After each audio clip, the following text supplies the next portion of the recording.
अल्लामा साद रिजवी साहब की रिहाई तहरीक लब्बैक के सरबराह आज तकरीबन 7 महीने की कैद काटने के बाद रिहा होकर जब पहुँचे तो उनका बड़ा पुरतपाक इस्तकबाल किया गया। वहाँ पर जो लोग मौजूद थे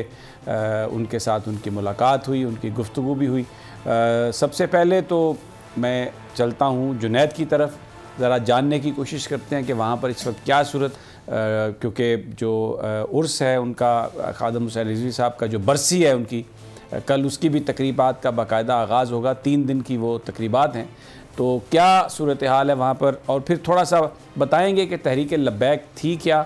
इट स्टैंड्स फॉर व्हाट, और ये जो एक कंपैरिजन, एक पैरेलल ड्रा किया जाता है दूसरी तंजीमों और तहरीक लब्बैक के बीच में, और ये कहा जाता है कि ये रिट ऑफ द स्टेट इन्होंने नहीं मानी और ये स्टेट विद इन स्टेट करने की कोशिश कर रहे हैं, बनाने की कोशिश कर रहे हैं। ज़रा इसको देखेंगे कि ये इज़ इट ए फैलेसी, क्या ये हकीकत है या ये सिर्फ अपने मकासद हासिल करने के लिए उनको मलाइन करने की या तहरीक लब्बैक को बदनाम करने की ये कोशिश है। सब्सक्राइब करें और बेल दबाएं ताकि कोई खबर रह न जाए।